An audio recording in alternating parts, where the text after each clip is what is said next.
تلوار لے کر گھوڑے کو سرپٹ چھوڑ دیا۔ صحابہ دیکھ رہے تھے، ارے یہ کون ہے؟ یہ کوئی جاسوس معلوم ہوتا ہے، اسے پکڑو پکڑو پکڑو۔ صحابہ نے گھوڑے دوڑائے، گھیرے میں لے لیا، پوچھا برقع پوش تو کون ہے؟ کہنے لگی نہ چھیڑو، خالد کی بیوی ام تمیم ہوں۔ تو کہاں چلی ہے؟ کہنے لگی میرا خالد گھیرے میں آ گیا، ٹوپی گھر پہ بھول گیا، وہ پہنچانے چلی ہوں، ہمیں دے دے ہم پہنچا دیں گے، تو عورت ذات ہے۔ کہنے لگی خالد کی جو قدر میں جانوں تم نہیں جانتے، جان دے دوں گی مگر ٹوپی کسی کو نہ دوں گی۔ نکل پڑی، آ کے دیکھا تلواریں چل رہی ہیں، گاجر مولی کی طرح آدمی کٹ رہے ہیں، حضرت خالد بن ولید بیچ میں ہے۔ ام تمیم نے تلوار نکال کر چلانی شروع کر دی، گاجر کی طرح لوگوں کو کاٹ مارا۔ خود حضرت خالد کہتے ہیں او میرے ساتھیوں، اس نوجوان کو پہچانو، اس برقع پوش کو پہچانو، اس نقاب پوش کو پہچانو، یہ کون ہے؟ جب سامنے گئی، نقاب اٹھا کے کہنے لگی خالد تیری بیوی ام تمیم ہوں، یہ ٹوپی بھول آئے ہو، پہنچانے آئی ہوں۔ اور کراچی کے مسلمانوں تم نے کبھی سوچا نہیں خالد کے سر پہ نبی کی ٹوپی نہیں، جس میں نبی کے بال رکھے ہوئے تھے، وہ گھیرے میں آ گئے۔ آج تیرے پاس قرآن نہیں، تو گھیرے میں ہے۔ وہ ٹوپی گھر پہ بھول آیا تھا، تو قرآن کو مسجد میں قید کر کے آیا، آج تو کفر کے لرزے میں پھنسا ہوا ہے، تو گھیرے میں ہے، تجھے کوئی نہیں نکال سکتا اللہ کے قرآن کے سوا۔ تم کتنی عسکری طاقت بڑھاؤ، تم تعداد بڑھا لو، تم چھوٹے بڑے زور لگاؤ، کتنی تم کوشش کرو، خدا کی قسم جب تک تم اللہ کا قرآن لے کر کے نہیں بیٹھتے اس وقت تک تمہارا گھیرا نہیں ٹوٹ سکتا۔ تم نے اللہ کے قرآن کو مسجد میں قید کر دیا۔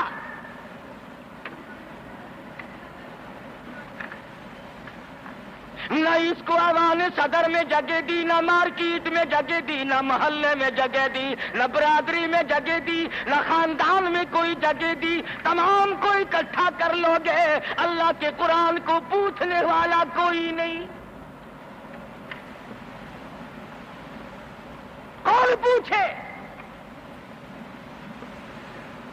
حضرت خالد تو صرف ٹوپی بھول کر آئے تھے، ہم نے قرآن ہی بھلا دیا، بے شک بے شک، نبی کی سیرت کا آئینہ بھلا دیا۔ خدا کی قسم نبی نے امانت تمہارے سپرد کی ہے، میدان حشر برپا ہوگا اور اللہ کا پیغمبر کھڑا ہو کر تم سے مطالبہ کرے گا، لاؤ میری امانت کہاں ہے؟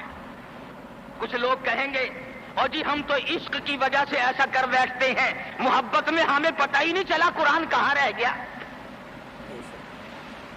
محبت میں ہمیں پتہ ہی نہیں چلا قرآن رہ کہاں گیا۔ اور تجھے کیسی محبت ہے، تجھے کیسا عشق ہے کہ تجھے آج تک پتہ نہیں چلا۔ عشق تو صحابہ کرام کو تھا۔ مدینہ منورہ ہے، اللہ پاک ہر مسلمان کو مدینہ پاک کی زیارت نصیب فرمائے۔ خدا کی قسم مدینے کی ہوا میں جو خوشبو ہے تمہاری، وہ کستوری میں نہیں ہو سکتی، وہ مشک میں نہیں ہو سکتی، وہ عنبر میں نہیں ہو سکتی، وہ زعفران میں نہیں ہو سکتی۔ ارے مدینے کی ہوا میں جو خوشبو ہے، جو گنبد خضرا سے ٹکرا کر آتی ہے، اس ہوا میں خوشبو بھی نرالی ہے۔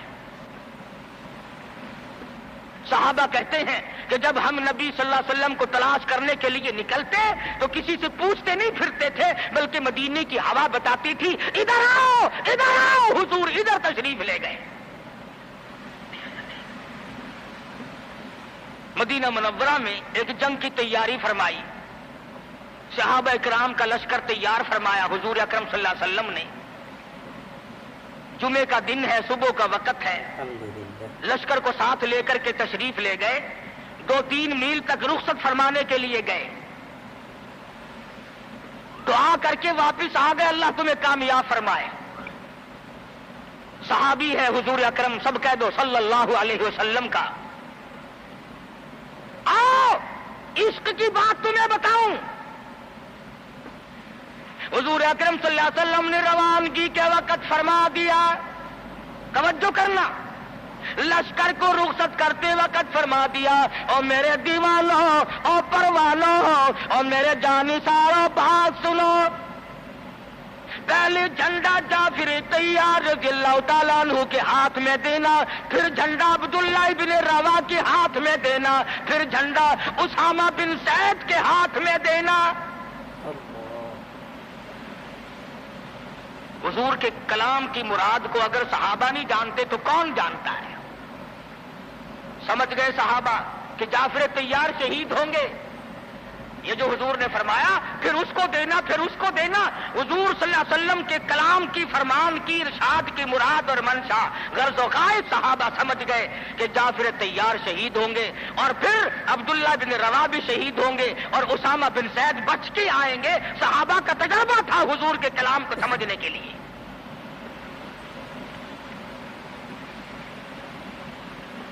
عبداللہ بن روا رضی اللہ تعالی عنہ نے سوچا کہ تسلی تو میری ہو گئی کہ میں شہید ہوں گا، اس جنگ میں واپس نہیں آؤں گا، مگر چلو جمعے کا دن ہے، سواری میری بڑی تیز ہے، میں آخری جمعہ سرکار دو عالم صلی اللہ علیہ وسلم کے پیچھے کیوں نہ پڑھوں، اور جمعہ پڑھ کے جاؤں گا، ایک مرتبہ اور اپنے آقا کا دیدار کروں گا۔ واپس مدینے میں آئے، گھر نہ گئے، بیوی بچوں میں نہ گئے، باغ و بہار میں نہ گئے، فصل باڑی میں نہیں گئے، لوگوں میں نہیں گئے، سیدھے مسجد نبوی میں تشریف لائے۔ جمعے کی نماز کے بعد مدنی کریم صلی اللہ علیہ وسلم سے سلام کیا۔ حضور نے فرمایا عبداللہ، میں نے تو تجھے صبح رخصت کیا تھا لشکر کے ساتھ، تجھے صبح روانہ کر دیا تھا، تو چلا گیا تھا فوج کے ساتھ۔ عرض کیا یا رسول اللہ، میرے ماں باپ قربان ہو جائیں، آپ کے فرمان سے میں نے یہ اندازہ لگایا کہ میں شہید ہو جاؤں گا، میرا یہ آخری جنگ ہے، یہ آخری جہاد ہے۔ میرے دل میں ایک بات آئی، آج جمعے کا دن ہے، اپنے آقا کے پیچھے جمعہ بھی پڑھوں، آخری جمعہ پڑھوں اور آخری دیدار کر کے جاؤں۔ اب تھوڑے سے مجھے آپ بول کے بتائیں، عبداللہ ابن رواح کا یہ عشق ہے کہ نہیں؟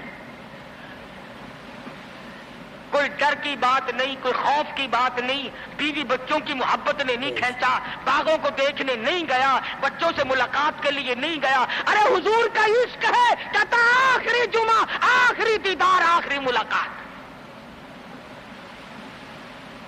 اور عرض کیا میرے آقا، میں اپنے ساتھیوں کو جا ملوں گا، میری سواری بڑی تیز ہے۔ امام الانبیاء محبوب کبریا حضرت محمد مصطفیٰ صلی اللہ علیہ وسلم کا چہرے انور سرخ ہو گیا۔ فرمایا عبداللہ، تو ساتھیوں کو نہیں مل سکتا، نہیں مل سکتا، جب تیرے ساتھی جنت میں جائیں گے 500 سال بعد میں بہشت میں جا سکے گا۔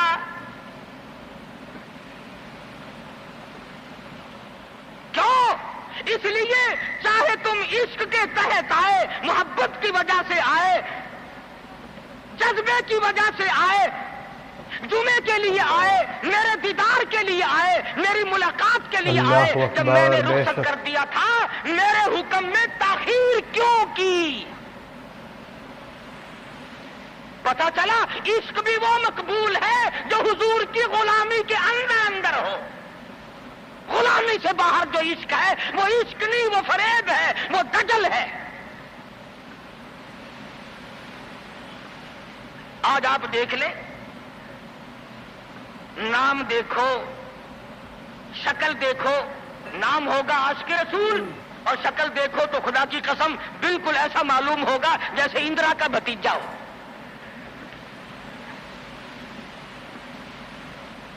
پہچان نہیں سکے گا آدمی۔ کیا کر سکتا ہے آدمی شکل میں؟ صورت نہیں، سیرت نہیں، لباس نہیں، اخلاق نہیں، کردار نہیں، تمام چیزوں کا تختہ نکال کے رکھ دیا ہے۔ اور آج قوم اسی وجہ سے مصیبتوں سے دوچار ہے، وہ نرغے میں پھنسی ہوئی ہے، وہ نکل نہیں سکتی، وہ سہارا ڈھونڈ رہی ہے مادی قوت کا۔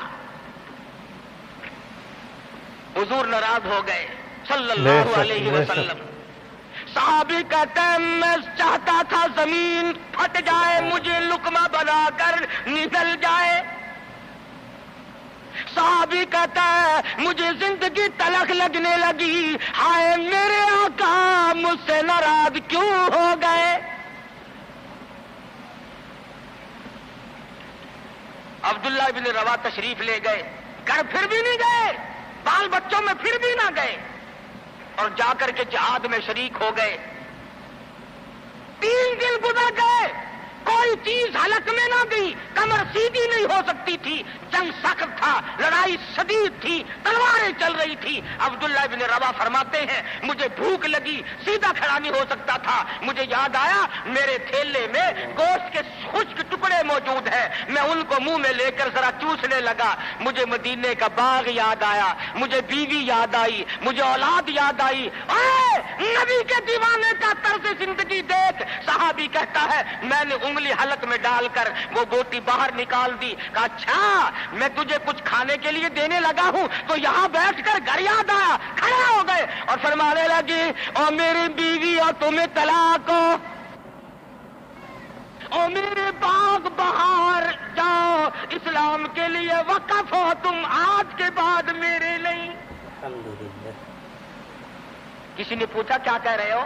فرمایا ہاں نقشہ سامنے کیوں آیا، آخری وقت میں دنیا کا نقشہ میری آنکھوں میں کیوں کھینچا.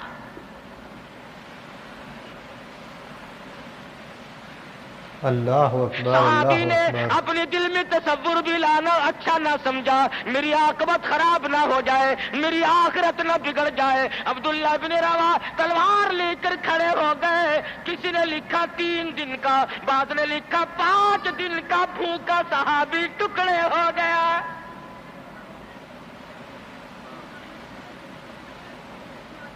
یہ تھا عشق جسے عشق کہا جاتا ہے. لیکن حضور کی اندازہ لگاؤ حکم میں تاخیر کی وجہ سے 500 سال بعد کو بہشت میں جا سکے گا، اور جنہوں نے حضور کے احکام کو سرے سے ٹھکرا دیا، سرے سے ماننا ہی نہیں، انکار کر دیا، اب یہ فیصلہ تم کرو، اب یہ فتویٰ تم دو کہ وہ جنت میں کب جائیں گے. امام الانبیاء محبوب کبریا حضرت محمد مصطفیٰ صلی اللہ تعالی علیہ وسلم کے دیوانوں نے حد کر دی، پروانوں نے حد کر دی. جس صورت سے بھی ان کو لگایا گیا اسی صورت سے وہ آگے بڑھتے رہے. فاروق اعظم کی حکومت ہے، سب کا رضی اللہ تعالی عنہ. مصر کے علاقے میں کافروں نے ایک سازش بنائی، لڑکیوں کو ہار و سنگار کر کے کوٹھے پہ کھڑا کر دیا. پروگرام مسلمانوں کو پہلے معلوم ہو گیا کہ مسلمان فوج کے کلچر کو تباہ کرنا چاہتے ہیں، مسلمان کے اخلاق و کردار کو برباد کرنا چاہتے ہیں. فاروق اعظم کو خط لکھا، اور راستہ کوئی نہیں فوج کے گزرنے کا، ایک ہی راستہ ہے، اور اس راستے کو خراب کر دیا گیا. اس راستے میں کانٹے بچھا دیے گئے، حسن کی دولت بکھیر دی گئی تاکہ مسلمانوں کا دل خراب ہو. ارے یہ کافر کا بھی عقیدہ ہے کہ اگر مسلمان کا پاؤں پھسل گیا پھر یہ جہنم سے اڑے اللہ اکبر. بے شک. فاروق اعظم رضی اللہ تعالیٰ عنہ نے خط کا جواب دیا اور صاف صاف لکھ دیا کوئی پریشانی کی بات نہیں، ساری فوج کو اکٹھا کر کے قرآن کی آیت سنا دو. ساری فوج کو اکٹھا کر کے قرآن سناؤ. چنانچہ کمانڈر نے، سپہ سالار نے فوج کو اکٹھا کیا اور قرآن کریم سنا دیا. وَقُلْ لِلْمُؤْمِنِينَ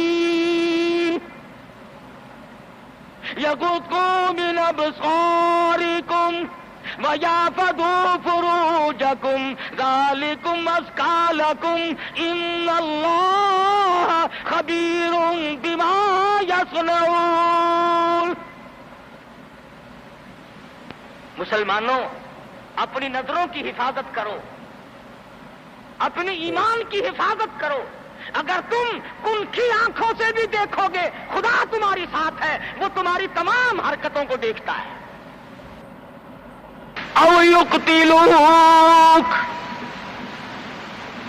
سرے سے قتل کر ڈالو، نبوت کو دنیا میں سے بے نام و نشان بنا دو.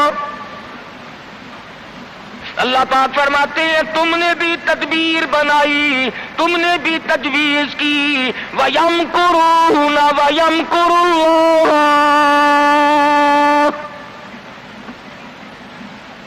تم نے بھی تجویز بنائی، تم نے بھی پروگرام بنایا، تم نے مشورے کیے میرے نبی کو ختم کرنے کے،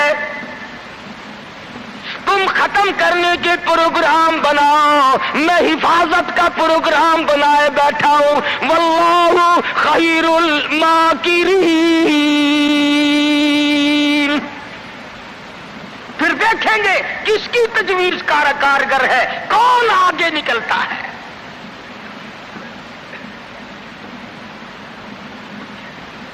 یہ مارنے کے درپے ہیں، یہ ختم کرنے کے درپے ہیں، یہ مٹانا چاہتے ہیں، اور اللہ کریم کے سامنے ادھر مدنی کریم صلی اللہ علیہ وسلم ساری رات سجدے فرماتے ہیں۔ سیدہ عائشہ صدیقہ رضی اللہ تعالیٰ عنہ فرماتی ہیں میں سوئی ہوئی تھی، اچانک میری آنکھ کھلی، آپ کا سر سجدے میں ہے، اتنے رو کر دعائیں کرتے ہیں، اس قدر آہذاری کی، اس قدر عاجزی فرمائی، آپ کا سانس گھٹنے لگا۔ عائشہ صدیقہ فرماتی ہے میں کلیجے کو پکڑ کر بیٹھ گئی، کہیں آج میں بیوہ تو نہیں ہو جاؤں گی۔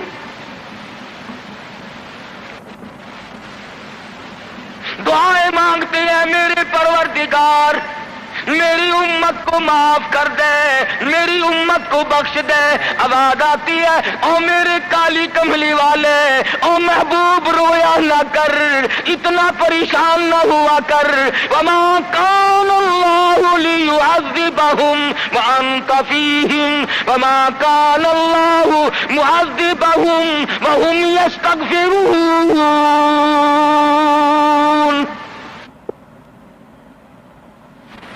میرے محبوب جب تک آپ ان لوگوں میں موجود ہیں میں وعدہ کرتا ہوں ان کو کوئی عذاب نہ دوں گا، ان کو ذلیل نہ کروں گا، ان کو برباد نہ کروں گا۔ اور میرے پروردگار موت تو برحق ہے، موت تو سب کی آئے گی، میں تو یہ وعدہ چاہتا ہوں میرے بعد کی آنے والی، میں جب پردہ کر جاؤں، جب میں رخصت ہو جاؤں، میرے بعد میں جو امت بچے اس کو بھی عذاب نہ دے۔ آواز آئی محبوب تیرے آنسو مجھ سے دیکھے نہیں جاتے۔ وما کان اللہ معذبہم وہم یستغفرون۔ جو استغفار کرنے والے لوگ ہوں گے، جو مجھے منانے والے لوگ ہوں گے، جو معافی طلب کرنے والے لوگ ہوں گے، میرے محبوب میرا تو سے وعدہ ہے، مجھے اپنی کبریائی کی قسم میں انہیں بھی برباد نہیں کروں گا۔ امت کے لیے رات دن دعائیں مانگی، رو رو کر دعائیں مانگی۔ حضرت ابو ہریرہ رضی اللہ تعالیٰ عنہ فرماتے ہیں مدنی کریم صلی اللہ علیہ وسلم قرآن کی تلاوت فرمایا کرتے تھے، جب عذاب کی آیت آتی اتنا سانس پھول جاتا، اس قدر گھبراہٹ آ جاتی، مجھے یوں آواز آتی جیسے ہنڈیاں کھول رہی ہو۔ نبی ساری رات روئے، نبی کے قدموں پہ ورم آ گئے، ساری رات قرآن کی تلاوت کی۔ امت کی رات فلم میں گزرتی ہے، امت کی رات ٹیلی ویژن پہ گزرتی ہے، امت کی رات بدماشی میں کٹ رہی ہے، امت کی رات بدکاری میں کٹ رہی ہے، سفید داڑھی ہو گئی، قبر کی تیاری ہے، آج تک یہ نہ سوچا ثم لم یتوبوا فلہم عذاب جہنم ولہم عذاب الحریق۔ جلا دینے والا عذاب تباہ کر دے گا۔ کون اس سیرت کو پڑھے؟ قرآن جو سیرت بیان کرتا ہے کوئی کیا سیرت بیان کرے گا؟ صحابہ اکرام نے جن کی آنکھوں نے حضور کا حال دیکھا، تم نے کبھی اپنے نبی کا لباس نہ پوچھا، بٹن کی جگہ میرے آقا کے کرتے مبارک میں کانٹے چبھے ہوئے ہیں۔